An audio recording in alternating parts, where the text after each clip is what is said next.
જયેશ, આજે છે એક મોટો અવસર અને મોટા અવસર પર થઈ રહ્યું છે મહાસ્નાન અને મહાદર્શન, જ્યાં વાત થઈ રહી છે મહાશિવરાત્રિની।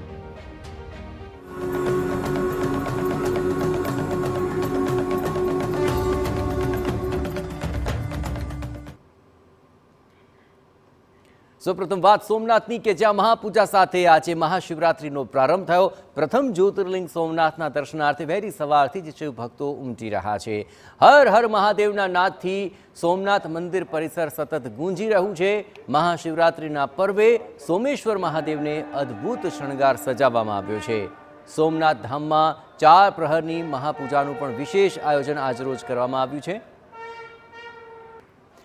મહાશિવરાત્રિના અવસરે સોમનાથ દાદાને પહેરાવવામાં આવતી આ વિશેષ પાઘની પણ પૂજા અર્ચના કરવામાં આવી। સાથે ધ્વજાનું પૂજન અર્ચન કર્યા બાદ નૂતન ધજા મંદિરના શિખર પર આરૂઢ કરવામાં આવી હતી।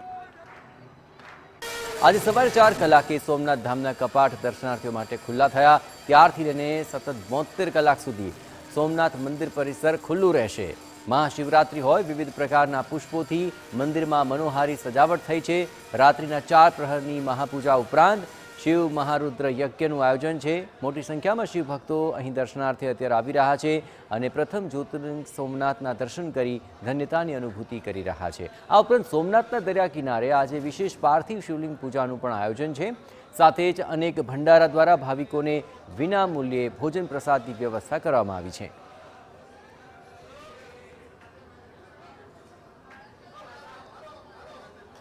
મહાશિવરાત્રિના મહાપર્વ હોવાથી શિવાલયોમાં ભક્તોની ભારે ભીડ છે। પ્રથમ જ્યોતિર્લિંગ સોમનાથમાં વહેલી સવારથી જ ભક્તો અહીં દર્શનાર્થે ઉમટી રહ્યા છે। રાજ્યના ગૃહપ્રધાન હર્ષ સંઘવી પણ મહાશિવરાત્રિ નિમિત્તે સોમનાથ મહાદેવના દર્શનાર્થે પહોંચ્યા અને કહ્યું કે પ્રથમ વખત સોમનાથમાં 3 દિવસનું સોમનાથ મહોત્સવનું આયોજન થયું છે, જેમાં દેશભરમાંથી મોટી સંખ્યામાં ભક્તો ઉમટ્યા છે અને ભક્તોને અગવડતા ન પડે તે માટે વધુ એસટી બસ પણ દોડાવવામાં આવી છે।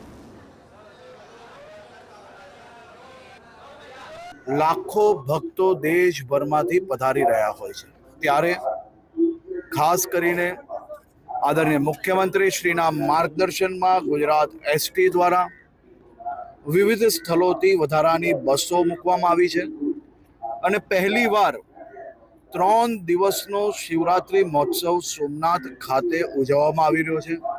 ખૂબ મોટી સંખ્યામાં ભારતીય લોકો આ ઉત્સવમાં જોડાઈ રહ્યા છે। દેશભરના અનેક કલાકારો આ ઉત્સવમાં ભાગ લઈ રહ્યા છે।